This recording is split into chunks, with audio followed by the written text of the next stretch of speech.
जय हिंद। आज हम लोग फिर मैथ का सेट कंप्लीट करेंगे। आज सेट नंबर होगा 40। चलिए वीडियो स्टार्ट करते हैं। फर्स्ट प्रश्न है, चलिए वीडियो स्टार्ट करते हैं। पहला प्रश्न है, एक पाइप एक टंकी को 20 मिनट में भर सकता है, जबकि दूसरा पाइप इसे 60 मिनट में खाली कर सकता है। एक पाइप है जो इसे 20 मिनट में भरता है और दूसरा पाइप मान लीजिए बी है जो कि 60 मिनट में खाली करता है। तो ये खाली करने वाला पाइप है। यदि दोनों पाइप को एक साथ खोल दिया जाता है तो टंकी को पूरा भरने में कितना समय लगेगा, टाइम निकालना। तो इसको बनाएंगे कैसे, इन दोनों का क्या निकालेंगे, एलसीएम निकालेंगे। 20 और 60 का एलसीएम हो जाएगा 60। अब 20 से भाग देंगे, 20 या 60, ए का क्षमता निकल गया 3 और बी का क्षमता निकल जाएगा कितना, 1। यानी ए 1 मिनट में 3 की क्षमता से भरता है और बी 1 मिनट में 1 की क्षमता से खाली करता है। तो दोनों मिलकर ए और बी जब दोनों पाइप मिलता है तो 1 मिनट में कितना, 1 मिनट में कितना काम करता है, 3 में से घटा दें कितना होगा, 2। यानी कि 2 लीटर जो है वह भरता है। टोटल कितना टंकी की क्षमता 60 लीटर है, तो 60 में 2 से हम भाग दे देंगे, कितना हो जाएगा 30। यानी कि कितना मिनट निकल जाएगा, ये 30 मिनट में उस टंकी को पूरा भरने में लगा समय 30 मिनट होगा। ऑप्शन नंबर होगा 1 का सी नंबर, 1 का हो जाएगा सी नंबर राइट आंसर। अगला प्रश्न, यदि सेक थीटा बराबर 5/3 है और क्यू एक न्यून कोण है, न्यून कोण बोला है, तो हमें इसका मान निकालना है। तो सबसे पहले हमें सेक थीटा को मान इसका निकालना पड़ेगा। तो सेक थीटा किसका उल्टा है, कोस का उल्टा है। तो कोस का उल्टा है तो सेक थीटा का मान क्या हो जाएगा, h/b हो जाएगा, h/b। और इतना बराबर हमको दिया है 5/3 दिया हुआ, 5/3 दिया हुआ। तो h का मान यहाँ पे 5, यहाँ पे b का मान 3 है। तो ट्रिपलेट के हिसाब से h का मान मालूम है, b मालूम है, p कितना हो जाएगा, तो 3 कितना निकल जाएगा, 4 निकल जाएगा। ट्रिपलेट क्या होता है, 3 4 5 होता है। तो यहाँ से b मालूम है, h मालूम है, तो p निकल गया मेरा b। चलिए अब क्या निकालना है इसमें,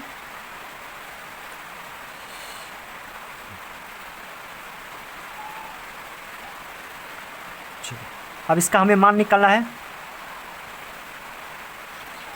तो 3 थीटा 3 tan थीटा का मान क्या होता है, p/b होता है। p का मान यहाँ पे 4 है और b का मान कितना है पे 3, b का मान कितना है 3 है, 3 -5 गुना कोस थीटा का मान क्या होता है b/h। तो b का मान यहाँ पे 3 है और h का मान यहाँ पे कितना 5 है। चलिए पहले इसको ऊपर वाला हल कर लेते हैं। 3 से 3 कट गया, 5 से 5 कट गया, 4 में से 3 घटेगा कितना निकल जाएगा, यहाँ से निकल गया आपका 1 निकल गया। चलिए अब हम लोग हल करते हैं। 5 साइन है, 5 गुना साइन थीटा का मान p/h होता है। p का मान 4 है, 4, h का मान 5, फिर माइनस का चिन्ह माइनस देंगे। 3 सेक थीटा, तो 3 गुना सेक थीटा का मान क्या होता है, सेक थीटा का मान h/b, h का मान यहाँ पे 5 है और b का मान कितना है 3 है। तो 5 से 5 कट गया, 3 से 3 कट गया, तो 4 में से 5 घटेगा कितना निकल जाएगा, माइनस का 1 निकल जाएगा। तो ऊपर आ गया, ऊपर का मान 1 आ गया है और नीचे का मान निकल गया माइनस का 1। तो 1/-1 बराबर कितना निकलेगा, तो -1 इसका राइट आंसर होगा।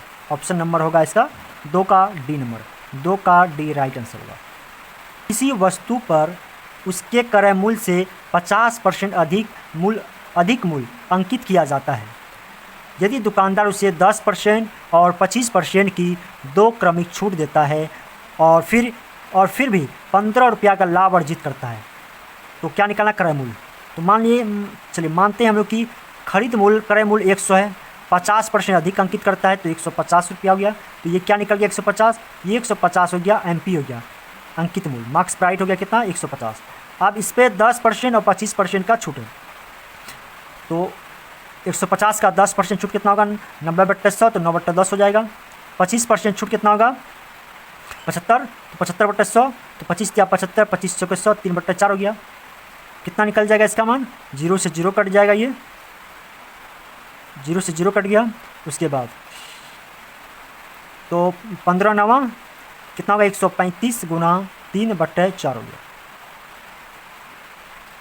अब इसको हम लोग गुना करते हैं, 3 5 15 के 5 हासिल 1, 3 3 9 1 10 के 0 बच जाएगा 1 3 1 4, यानी 405/4 क्या निकल गया, ये मेरा निकल गया अंकित मूल्य का मान इतना निकल गया। खरीद मूल्य कितना था, 100 रुपया था। अब तो अच्छा, जब छूट देने के बाद क्या बन जाता है, जब अंकित मूल्य पर छूट दिया जाता है तो वह बन जाता है आपका विक्रय मूल्य, यानी कि एसपी बन जाता है। तो यहाँ से नया एसपी, तो यहाँ से एसपी कितना बन गया मेरा, 405/4 हो गया, और खरीद मूल्य 100 है। तो यहाँ से लाभ कितना निकल जाएगा मेरा, यानी कि इसको आप लोग पकड़िए, ये वाला अंकित मूल्य में से क्रय मूल्य घटा देंगे तो लाभ निकलेगा। तो लाभ कितना हो जाएगा, प्रॉफिट 400, तो बच जाएगा 405 में से 400 घट जाएगा तो कितना, 5/4 निकल जाएगा। तो ये मेरा लाभ, ये लाभ जो है इस 15 रुपया के लाभ के बराबर है। कितना, ये जो लाभ दिया हुआ है ये मेरा 15 के बराबर है। तो 5 दिया 15, तो एक इकाई का मान कितना निकल गया, 12। एक इकाई का मान कितना गया मेरा, 12 निकल गया। क्या पूछ रहा प्रश्न, क्रय मूल्य ज्ञात करना है। क्रय मूल्य कितना माने थे, 100, तो 100 कितना माने हैं, क्रय मूल्य 100 है।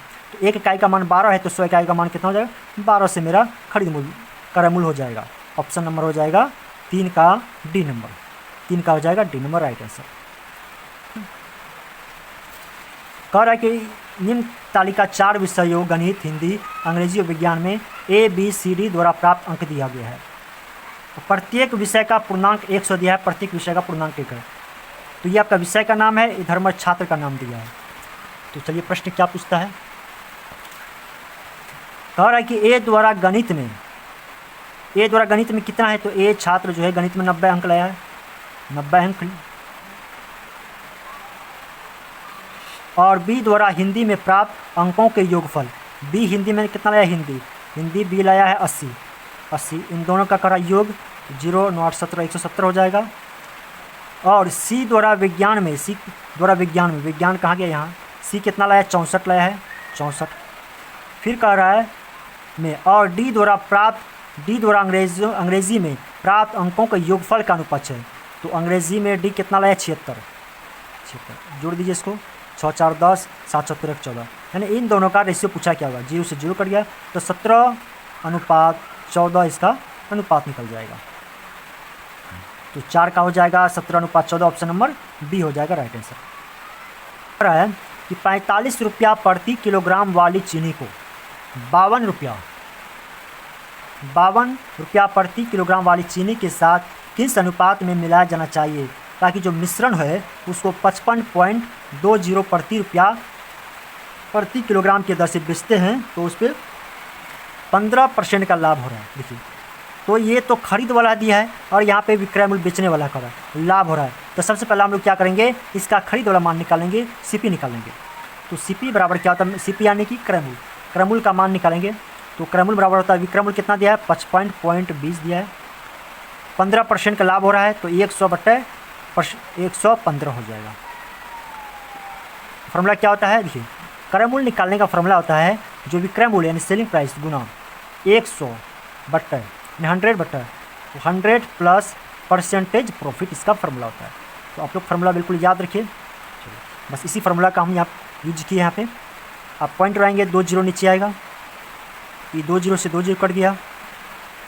आप 5 करा दीजिए इसको, 5 दूना 10, 5 दिया 15, 5 से कट जाएगा ये भी, 5 कम 5, 5 कम 5, 5 को 20। आप 23 से इसको करा दीजिए, 23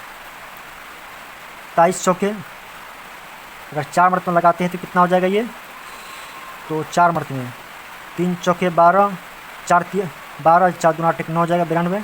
तो यहाँ से बच जाएगा कितना आपका 10 और 18 आ जाएगा यहाँ पे 4, चलिए 4 हो जाएगा। फिर तो यहाँ पे 8 3 24,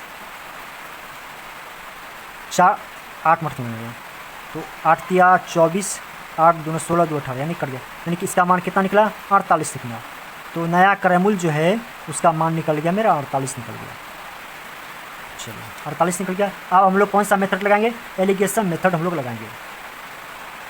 तो 45 रुपया और यहाँ पे खरीदता है, एगो है 52 रुपया प्रति किलो के हिसाब से चीनी का अनुपात है। और जब दोनों का हम निकाले हैं खरीद मूल्य कितना निकल गया मेरा 48 निकल गया। आप इसको निकाल दीजिए एलिगेशन मेथड से। तो 52 में से 48 घटाएंगे तो कितना बचेगा 4 अनुपात, 48 में से 5 घटाएंगे तो कितना जाएगा 3। तो क्या अनुपात निकल गया 4:3 निकल गया। कुछ रहता 4:3 निकल जाएगा। 5 का ऑप्शन हो जाएगा, ऑप्शन नंबर सी हो जाएगा, 5 का सी राइट आंसर होगा। 3 संख्या दिया हुआ है, x से बड़ा है या बराबर y है, इससे बड़ा है बराबर z है, और एक दूसरे से स्वभाज्य को प्राइम है। पहली दो संख्या गुणनफल आपका 143 दिया है। पहली दो संख्या क्या x और y है, तो x गुना y का गुणनफल 143 दिया हुआ है। फिर अंतिम दो संख्या y और z है, तो y गुना z इसका गुणनफल दिया है 195 दिया हुआ है। और ऐसा गुणनफल है जिसका बोला गया स्वभाजन जिसका HCF 1 होता हो। तो तीनों संख्या का योग निकालना क्या होगा, तो सबसे पहले हमें 143 को तोड़ना पड़ेगा। जो स्वभाज्य संख्या है जिसका HCF का मान कितना आता हो, 1 आता हो। तो अगर हम यहाँ पे हम रखते हैं 1 11 और 11 कम 11 33, एक संख्या आ गया मेरा 11, एक संख्या आ गया मेरा 13। यानी अगर ये x है तो ये y इससे बड़ा है। चलो y का मान कितना आ गया 13। अगर 13 से भाग देते हैं, 13 कम 13 आ जाएगा, बच जाएगा कितना 13 कम 13 5, 13 5 65। तो ये y का मान हो गया, ये कि z का मान, यानी x का मान आ गया 11 हो गया, और उसके बाद फिर y का मान 13 हो गया और z का मान 15। इसको जोड़ दिए, 5 3 8 1 9 हो जाएगा, और 2 1 3 3 39। तो इसके अंकों का योग कितना हो गया 39, 6 का हो जाएगा C number. Right answer C हो जाएगा। अगला प्रश्न,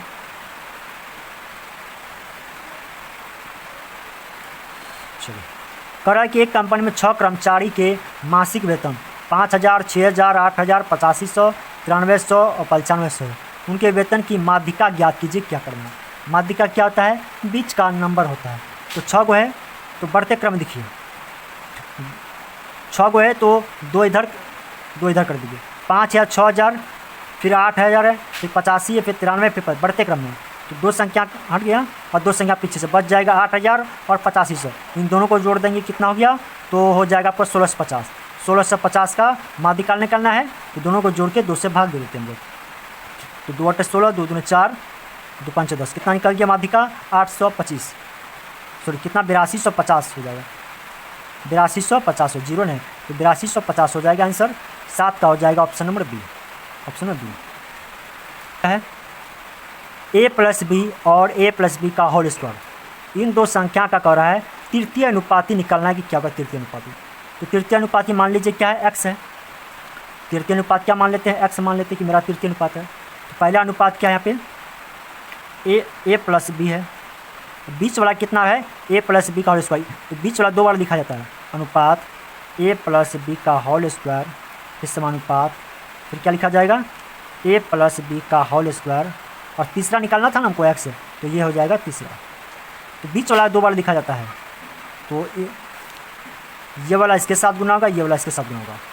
तो a प्लस बी गुना x बराबर क्या हो जाएगा, तो a प्लस बी का होल स्क्वायर, फिर गुना में है a प्लस बी का होल स्क्वायर।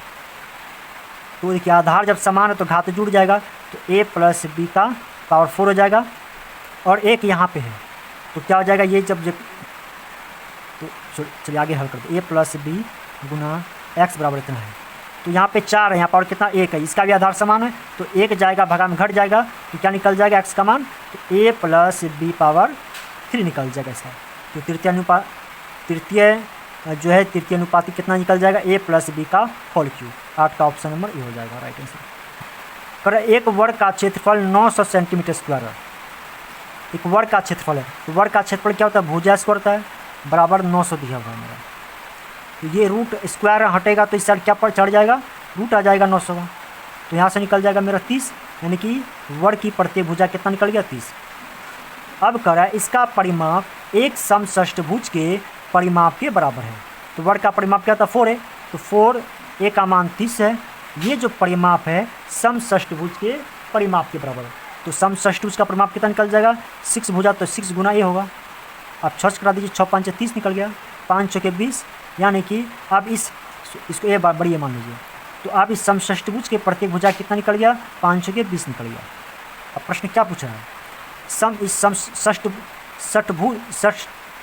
षष्ठभुज का क्षेत्रफल ज्ञात करना है, यानी कि समषष्ठभुज का क्षेत्रफल निकालना है। तो इसका क्षेत्रफल निकालने का फॉर्मूला क्या होता है, 6 गुना √3/4 गुना भुजा स्क्वायर होता है। तो 6 गुना √3/4, भुजा कितना इसका 20 है, तो 20 का स्क्वायर 400 हो जाएगा, 4 से कट जाएगा 100, 1 से गुना 600 तो कितना हो जाएगा ये 600√3 हो जाएगा। 600√3 ऑप्शन नंबर 9 का हो जाएगा A number, option number A right answer. कर एक संख्या उसके आधे, एक संख्या उसके आधे, उसके 1/3 और 27 का योग 71 है। मान कि एक संख्या आपका x है, एक संख्या इसके आधे, इसका आधा करिएगा तो कितना होगा x/2 हो जाएगा। उसके 1/3 यानी इस संख्या का 1/3 करिए कितना होगा x/3 हो जाएगा। और 27 यानी इन सभी संख्या का जो योग है, कितना दिया हुआ है तो ये आपका 71 दिया हुआ है। चलिए 71 इसको अब हल कर देते हैं तो हो जाएगा कितना, इसको हल करते हैं तो 6x हो जाएगा। 6x प्लस का 2 से भाग देंगे, एलसीएम कितना निकल जाएगा इन दोनों का 6, तो 6x प्लस 3x प्लस का 2x और बराबर में 71 माइनस का 27 हो जाएगा। तो 6 3 9 2 11 x/6 बराबर कितना हो जाएगा, तो 11 में से 7 घटाएंगे 4, 6 में से 2 घटाएंगे 4, 44, तो 11 चौके 44 हो जाएगा। 6 चौके 24 यानी कि x का वैल्यू कितना निकल गया 24 निकल गया। प्रश्न क्या पूछ रहा है, तो वह संख्या कितना, वही संख्या पूछ रहा है x का मान कितना होगा, तो 10 का हो जाएगा ए नंबर राइट आंसर, 10 का ए नंबर।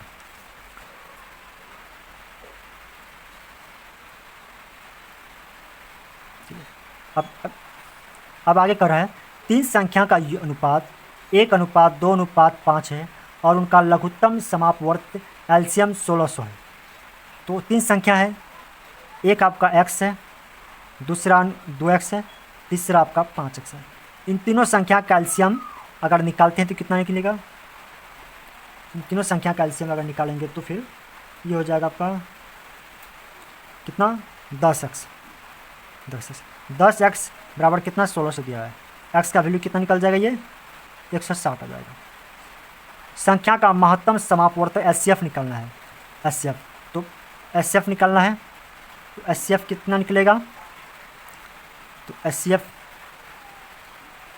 चलिए अब एचसीएफ निकालना है तो एक संख्या x है, दूसरा 2x है, तीसरा 5 है, इसका एचसीएफ कितना निकलेगा x निकलेगा। x का वैल्यू कितना है 160 है, तो इस संख्या का एचसीएफ भी कितना होगा 160 होगा। 11 का हो जाएगा answer A number, right answer A होगा। छोटी संख्या ज्ञात कीजिए जिसे 46, 78, 51 में अगर जोड़ने पर यानी जोड़ दिया जाए तो जो योगफल होगा वह पूर्ण वर्ग हो जाएगा। तो कौन संख्या को जोड़ेंगे, इस प्रकार को प्रश्न बनाने के लिए हमें क्या करना पड़ेगा, तो 46, 78, 51 को वर्गमूल भाग विधि से इसको हमको सोल्व करना है। तो जोड़ा लगाते हैं पीछे से, वर्गमूल का कौन सा विधि, भाग विधि लगाएंगे इसमें।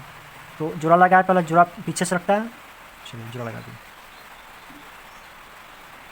पहले कितना से लगेगा, ये 7 से, तो 6 से लगाएंगे इसको, 6 से आगे 36 हो जाएगा ये, तो यहाँ भी 6, तो 6 उतर जाएगा, तो ये हो जाएगा 12, यहाँ पे 0 आ जाएगा, यहाँ आ जाएगा 1, अब हो जाएगा 78, कितना गया, ये हो गया आपका 78 हो गया 78। उसके बाद फिर हम लोग 8 से लगाएंगे, देखते हैं 8 से कितना होता है, 8 लिखेंगे, फिर ये 8 64 के 4, 64 के 4 तो बच जाएगा 6, 8 दूनी 16, 6 22 के 2 बच जाएगा, 8 2 10, तो कितना गया, ये 4 बच जाएगा, यहाँ पे 5 होगा, तो ये कट जाएगा, ये कट जाएगा, तो ये 8, तो ये उतर जाएगा, 8 8 16, 2 1 3 1 136, और फिर उतर जाएगा कितना 51, तो यहाँ 54 51 है, यहाँ 136 है। अगर इसको हम 4 मरतबा लेते हैं, 4 यहाँ लिखेंगे, 4 यहाँ पे लिखेंगे, फिर 4 यहाँ, तो 4 चौके 16, 1 4 चौके 24, 1 25 का 5 2 बच जाएगा, 4 3 12, 2 14 का 4 1 बचेगा, 4 1 5, तो कितना निकल गया मेरा, तो यहाँ पे 5451 है, यहाँ पे 5456 है। अगर इस संख्या में यानी ऊपर वाला में क्या जोड़ देते कि मेरा यह जो है 684 का पूर्ण वर्ग बन जाता है, तो कितना अंतर कितना कर रहा है, अंतर 5 कर रहा है, तो वही कर रहा है। अगर इस संख्या में यानी 46, 78, 51 जो यहाँ पे दिया हुआ है, जो यहाँ पे दिया है 46, 78, 51, अगर इस संख्या में हम ये 5 को अगर जोड़ देते तो वह संख्या कितना निकला यहाँ पे 684 का पूर्ण वर्ग संख्या बनता है। तो आंसर कितना निकलेगा 5, 12 का हो जाएगा 5, ऑप्शन नंबर ए। बहुत अच्छा प्रश्न था ये, ऑप्शन कितना निकल जाएगा इसका? ए नंबर। चलिए अब आगे बढ़ते हैं। निम्नांकित ग्राफ का अध्ययन करना है और पूछे प्रश्न का उत्तर देना है। तो दिया गया ग्राफ एक कॉलेज में विभिन्न विषय चुनने वाले विद्यार्थी की कुल संख्या दिया गया है। तो ये पूरा दिया है, ये पुरुष हो गया, ये पुरुष वाला है और ये वाला जो है महिला वाला चिन्ह है। तो ये पुरुष वाला है, ये नीचे वाला महिला वाला है। चलिए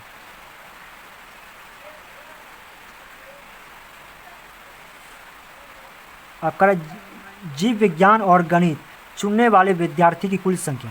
तो जीव विज्ञान और गणित चुनने वाले कुल विद्यार्थी की संख्या और नागरिक विज्ञान और इतिहास चुनने वाले विद्यार्थी की कुल संख्या के बीच क्या अंतर है? चुनने वाले विद्यार्थी की कुल संख्या निकालना है। तो जीव विज्ञान में पहला है आपका पुरुष में 87 है, पुरुष में 87 हो जाएगा, महिला में 65 है। फिर गणित में पुरुष 87 है, महिला में 67 है। इसकी कुल संख्या योग तो 7 के 21, 5 26 के 6 बच जाएगा 2 2 8 6 14 14 26 8 28 28 2 30 यानी 306 गया। अब फिर कह रहा है कि क्या नागरिक विज्ञान और इतिहास चुनने वाले विद्यार्थी कुल संख्या। तो नागरिक शास्त्र में कितना है? तो पुरुष में 65 है, महिला 45 है। और इतिहास में कितना है पुरुष में? तो इतिहास में हो जाएगा पुरुष में 78, पुरुष में 78 है और महिला में 67 है, जो यहाँ पे ऊपर दिया गया है। तो ये इतिहास में हो जाएगा ये 78 पुरुष में, महिला हो जाएगा 67। अब इसको क्या करना है? जोड़ना है। 10 8 18 18 7 25 2 बच जाएगा, 6 4 10 7 17 17 और 6 23 2 25 हो जाएगा। अब कह रहा है इन दोनों के बीच कितना का अंतर है? 6 में से 5 हटा देंगे 1, 10 में से 5 हटाएंगे 5। तो इन दोनों के बीच कितना का अंतर निकला है? 51 का अंतर निकला। तो 13 का हो जाएगा ऑप्शन नंबर सी। 13 का ऑप्शन नंबर सी हो जाएगा सही आंसर, राइट आंसर। कि किसी सौदे पर 40% और 60% की दो क्रमिक छूट किस एक की एकल छूट के बराबर रहेगा? तो 40% प्लस का 60% माइनस का 40 गुना 60/100, 2 0 से 2 0 कट जाएगा। तो 100 घटा 24 कितना होगा? तो 76, कितना? 76 एकल % के बराबर होगा। 14 का ऑप्शन हो जाएगा option number B, option B right answer. चलिए नेक्स्ट है, अब कह रहा है कि एक्स स्क्वायर का इतना है प्लस फिर इतना प्लस 1 बराबर 0 के मूल की प्रकृति है। इसके मूल की प्रकृति बताना है कि क्या है, ये वास्तविक है या भिन्न है या काल्पनिक है या वास्तविक मूल या फिर समान है, क्या करना है? इतना बराबर में क्या है? 0 है। तो मूलों की प्रकृति निकालने के लिए हमको क्या करना पड़ेगा? कौन सा फार्मूला? तो बी स्क्वायर माइनस 4ac वाला फार्मूला लगाना पड़ेगा। तो ये क्या होता है? ये जो है 0 से बराबर होता है या 0 के बड़ा या भी छोटा होगा। तो b का मान कितना है? तो ये वाला यहाँ पे मेरा b x वाला जो होता है ये वाला b है। तो 2 × p + q, ठीक, इसका होल स्क्वायर, तो इसका भी होल स्क्वायर कर देंगे। माइनस का 4 गुना a का मान कितना? a का मान आपका इतना दिया हुआ है 2 × p + q का होल स्क्वायर गुना c का मान यहाँ पे कितना? 1 दिया हुआ है। जब इसका स्क्वायर करेंगे कितना हो जाएगा? ये 4 × p + q का whole square minus 8 × p + q का होल स्क्वायर हो जाएगा। तो क्या होगा यहाँ पे? देखिए 8 में से 4 घट जाएगा माइनस का 4 और यहाँ पे हो जाएगा फिर p + q का होल स्क्वायर। तो ये जो निकला है माइनस में यह क्या हो गया? तो 0 से छोटा हो गया, यानी कि इससे बड़ा हो गया क्या? 0। क्या हो गया? इससे बड़ा 0, यानी कि d से बड़ा क्या हुआ? 0। जब 0 d से बड़ा होता है तो उस मूल कैसा होगा? तो मूल होगा आपका क्या हो जाएगा? काल्पनिक। क्या हो जाएगा? काल्पनिक। मूलों की प्रकृति कैसी होगी? काल्पनिक होगा। तो 15 का हो जाएगा ऑप्शन नंबर, काल्पनिक ऑप्शन नंबर हो जाएगा सी, 15 का सी राइट आंसर होगा। बहुत ही अच्छा प्रश्न था। अगला प्रश्न है, 70 किलोमीटर प्रति घंटा की चाल से चल रही एक रेलगाड़ी पी समांतर पटरियों मतलब उसी दिशा में समान दिशा में 56 किलोमीटर प्रति घंटा की चाल से चल रही 170 मीटर लंबी एक अन्य रेलगाड़ी क्यू है, उसको 1.1/2 मिनट में पूरी तरह से पार कर जाती है। तो इसमें हमको क्या निकालना पड़ेगा? तो इसका तो चाल दिया हुआ है इसका चाल दिया, इसका भी दूरी दिया, समय दिया, यानी कि ट्रेन पी की पहली लंबाई निकालना पड़ेगा हमको। पहले देखिए, पहले यहाँ तक आप इसको हल करिए। तो ट्रेन पी की लंबाई कितना हम पूछ रहे, तो मान लीजिए पी है। ट्रेन क्यू की लंबाई कितना 170 मीटर दिया है यहाँ पे, बराबर। समान दिशा में चल रहा है तो चाल घटेगा, 70 में से 56 घटा देंगे, कितना होगा, तो होगा 14 किलोमीटर प्रति घंटा, मीटर प्रति सेकंड बदलेंगे, 5/18। कितना मिनट है, 2 1 3/2, 3/2, 3/2 मिनट है। मिनट को अगर मिनट है तो मिनट को अगर सेकंड में बदलना है तो क्या करेंगे हम लोग, मिनट को सेकंड बदलेंगे तो कितना सेकंड हो गया, 60 से गुना कर देंगे, इतना सेकंड हो जाएगा। अब इसको हल कर देते हैं। तो 3 6 के 18 हो गया, 6 से कट गया 10 मिनट में, कितना से 10 मिनट में कट गई है। 2 5 से 10 हो गया, 5 से कट गई है। अब चलिए कितना हो जाएगी, तो 14 5 से 70, 70 गुना 5 कितना हो जाएगा, 7 5 35, 350 मीटर निकल जाएगा। तो ये 170 इधर माइनस हो जाएगा, कितना आ गया ये, तो ट्रेन के पी की लंबाई कितना निकल जाएगा, 0, 15 में से 7 घटा देंगे 8, 2 में से घटा देंगे, यानी ट्रेन पी की लंबाई निकल गया 180 मीटर हो गया। अब चलिए आगे क्या कहता है,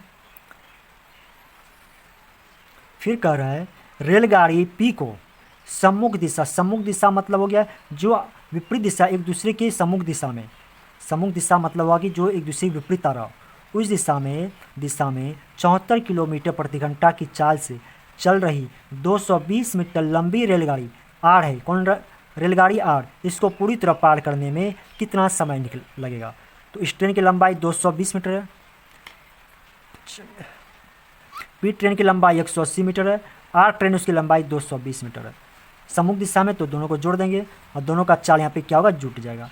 तो आर ट्रेन की चाल 74 है और उसका 70 है, कितना हो जाएगा 144 किलोमीटर प्रति घंटा। 5/18 से गुना कर देंगे, मीटर प्रति सेकंड। कितना टाइम लगेगा, तो यही हमको टी निकालना है। चलिए तो 18 कितना हो जाएगा, ये 144, 8 मिनट में कट गया। 8 5 प्लस को जोड़ देते हैं तो 0, 8 2 10, 2 3 4, 400 हो गया। तो कटा दीजिए, 8 5 40, 50 मिनट में कट गया। फिर 5 से ही कट जाएगा 10, यानी तो टाइम कितना निकला मेरा, टी निकल गया मेरा, टी निकल जाएगा मेरा कितना, 10 सेकेंड। कितना निकल, 10 सेकेंड। तो 16 का आंसर हो जाएगा, ऑप्शन नंबर बी हो जाएगा, ऑप्शन नंबर हो जाएगा इसका बी। बहुत ही अच्छा प्रश्न था और प्रत्येक एग्जाम में इस टाइप का प्रश्न पूछा जाता है। इसको आप जितना प्रैक्टिस करिए उतना आपके लिए बेहतर है। 17 का है, किन्हीं दो बिंदुओं को मिलाने वाली रेखा, कोई भी दो बिंदु है, मान लीजिए एक बिंदु ये है, एक बिंदु मिलाएंगे रेखा को, उस रेखा को क्या कहते हैं, रेखा खंड कहते हैं, रेखा खंड। 17 का हो जाएगा ऑप्शन नंबर बी। 5 ठोस घन प्रत्येक का आयतन 216 सेंटीमीटर क्यूब है। एक घना बनाने के लिए केवल एक रेखीय तरीके, एकल पंक्तित व्यवस्था में सिरे से सिरे तक जुड़े हुए हैं। तो उस घनाभ का पार्श्व पृष्ठीय क्षेत्रफल हमको ज्ञात करना है। तो प्रत्येक का आयतन दिया हुआ है, तो प्रत्येक का आयतन दिया, घन का आयतन कितना होता है, ए क्यू फॉर्मूला होता है, बराबर में दिया है 216। तो ए का मान कितना निकल जाएगा यहाँ से, किसका क्यू 216, 6 का क्यू है, तो यहाँ से निकल जाएगा 6। तो घनाभ का प्रत्येक आयतन निकल गया, 6 निकल गया। अब घन का प्रत्येक भुजा कितना निकल गया, 6 निकल गया। अब घनाभ आते हैं, घनाभ की लंबाई कितनी निकल जाएगा, तो कितना है, 5 गो घन है, तो 5 गुना 6 करेंगे कितना हो गया, 30, यानी 30 सेंटीमीटर घनाभ की लंबाई। चौड़ाई कितना हो जाएगा, जितना घन की भुजा है वही उसकी चौड़ाई होती है घनाभ की, 6 निकल जाएगा। ऊंचाई कितना निकल जाएगा, जितना घन की भुजा, प्रत्येक भुजा वही प्रत्येक भुजा जो है घनाभ का ऊंचाई होता है। बस निकल गया, लंबाई चौड़ाई ऊंचाई है। अब हमको घनाभ का क्या निकालना है, पार्श्व पृष्ठीय क्षेत्रफल निकालना है। तो घनाभ का पार्श्व पृष्ठीय क्षेत्रफल अगर पूछेगा तो फॉर्मूला का 2 गुना घनाभ की ऊंचाई कितनी है, गुना घनाभ की लंबाई जोड़ घनाभ का चौड़ाई। बस इसको हल कर दीजिए, 2 गुना घनाभ का ऊंचाई कितना है, 6 है, गुना लंबाई 30 है, चौड़ाई 6, 36 हो जाएगा। आप गुना कर दीजिए तो हो जाएगा 36 दूना 72 गुना 6 कर दीजिए, 6 दूना 12, 1 बच जाएगा, 6 से 42 से 43, यानी 432 सेंटीमीटर स्क्वायर जो होगा वह घनाभ का पार्श्व पृष्ठीय क्षेत्रफल होगा। तो 18 का ऑप्शन हो जाएगा D number, option number D इस सवाल का सही आंसर है। नेक्स्ट प्रश्न क्या है, चलिए अगला प्रश्न। किसी वर्ष के पहले 3 महीने में राघव की औसत मासिक आय 45,000 रुपया थी। अप्रैल में उसकी आय पहले 3 महीने की औसत आय में 33.1/3% की अधिक थी, वृद्धि हो गया। यदि पूरे वर्ष 12 महीने के लिए उसकी औसत मासिक आय 45,300 रुपया है, तो मई से दिसंबर तक की अवधि के लिए राघव की औसत मासिक आय ज्ञात करना ही कितना होगा। तो मई से दिसंबर तक के लिए किसका निकालना है, राघव की औसत मासिक आय। तो पूरे वर्ष का औसत मासिक आय कितना 45,300 है, तो 45,300 में गुना 12 कर देंगे। इसमें से घटा देंगे कितना, तो पहले 3 साल का औसत कितना 45,000, तो योग कितना हो जाएगा 3 से गुना कर देंगे इतना। उसके बाद कहा गया कि अप्रैल में उसकी आय पहले 3 महीनों की औसत आय से इतना % अधिक है, यानी 45,000 का 33.1/3% कितना होगा 1/3, इतना अधिक का मतलब हो गया ये 4/3 है। 45,000 का 4/3 निकलना है। तो इसको हम लोग ब्रैकेट कर देते हैं, गुना कर देते हैं इसको, पहला 0 हो जाएगा 12 तिया 36, 6 3 बच जाएगा, 12 5 60, 3 63, 63 का 3 बच जाएगा 6, 12 चौके 48, 48 और 6 हो जाएगा 54, माइनस का 3 जीरो है यहाँ पे 3 जीरो होगा, तो 0 0 0, 3 5 15, 3 चौके 12 13, प्लस का 3 से कटाते हैं कितना 15, 15 चौके 60, 60 हो गया, उस पर 3 जो 1 2 3, तो यहाँ से मैंने 54, 36 पे 00 और 3 0 1 2 3 0, तो 5 का 5, तो 3 0 1 2 3 0 हो गया। उसके बाद 5 हो जाएगा, 0 0 0 5, फिर 6 3 9 हो जाएगा 1 में, यानी इसमें से माइनस कर देना इसको। तो 0 0 6, 13 में से 5 घटाएंगे कितना होगा, 13 में से 5 घटाएंगे तो 8 हो जाएगा, बचेगा यहाँ पे 3, तो 1 में ले लेंगे 13, 13 में से 9 घटाएंगे 4, यहाँ बचेगा 4, 4 में से घटाएंगे 3, तो 38 86 00। तो तो हमें क्या निकलना है, मई से दिसंबर तक राघव का औसत निकलना है। तो टोटल योग तो इतना हो गया, इसमें हमें मई से दिसंबर तक कितना महीना होगा, तो मई जून जुलाई अगस्त सितंबर अक्टूबर नवंबर दिसंबर 8 मंथ होगा, 8 से हमको भाग दे देना है, तो योग औसत निकल जाएगा इसका। तो 8 चौके 32, 2 पर आएगा 28, 8 तिया 24, 4 पर हो जाएगा 6 46, 8 पंचे 40, 6 बजेगा, 6 पर हो जाएगा 0 0, 8 से 56, 4 8 पंचे 40, तो मई से दिसंबर तक जो राघव है उसका औसत योग कितना निकल जाएगा 43,575, किसमें है 43,575, 19 का हो जाएगा option number D right answer. बहुत ही अच्छा प्रश्न था ये। x + 1/x का मान 3 है, तो इतना का मान निकलना है, तो दोनों साइड क्या करेंगे स्क्वायर कर देंगे, तो x + 1/x बराबर 3 है, तो इधर भी स्क्वायर करेंगे, इस साइड भी स्क्वायर करेंगे, तो हो जाएगा आपका a² प्लस का b² प्लस का 2ab का मान x बराबर 3 का 16, ये तो कट जाएगा, 2 इधर में जाके माइनस हो जाएगा, कितना निकल जाएगा 7 निकल जाएगा, तो 20 का हो जाएगा ऑप्शन नंबर ए।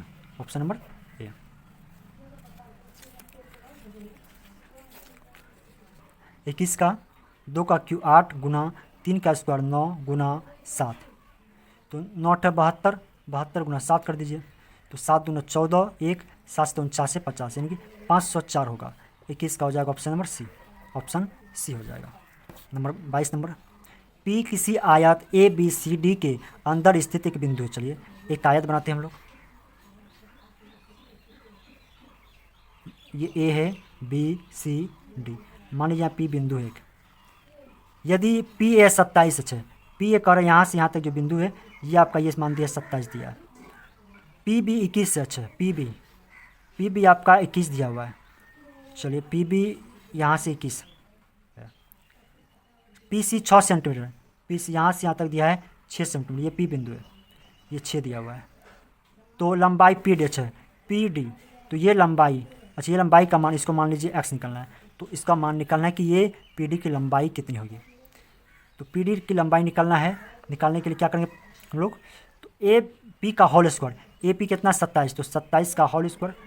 पी सी कितना 6, 6 का होल स्क्वायर बराबर बी पी का होल स्क्वायर, यानी इसका मान 21 है, 21 का होल स्क्वायर प्लस का पी डी का होल स्क्वायर मान कितना एक्स, एक्स का होल स्क्वायर। तो ये निकलना है, तो इधर माइनस आ जाएगा। 27 का रेशियो कितना होगा 729 प्लस 6 का 36 माइनस इधर 21 का हो जाएगा 441 बराबर में हो जाएगा एक्स स्क्वायर।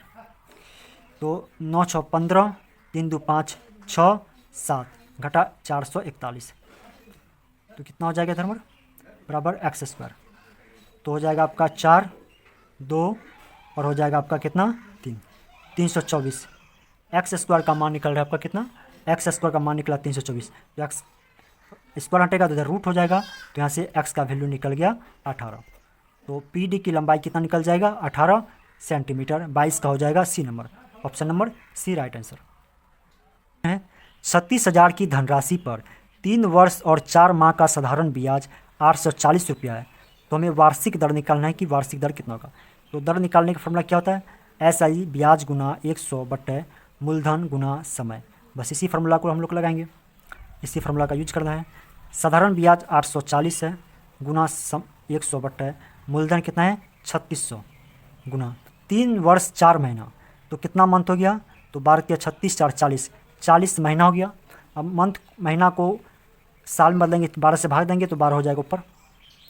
चलिए 2 जीरो से 2 जीरो कट गया, 1 जीरो से 1 जीरो कट गया, ये तो 12 36 हो जाएगा। 4 से कटा दो, 4 दूना 8, 4 एकम 4, 3 से 23, तो दर कितना निकल गया 7% दर निकल गया मेरा। तो 23 का आंसर हो जाएगा option number, option D right answer होगा, ऑप्शन नंबर डी। चलिए आज का सेट कंप्लीट हो गया है।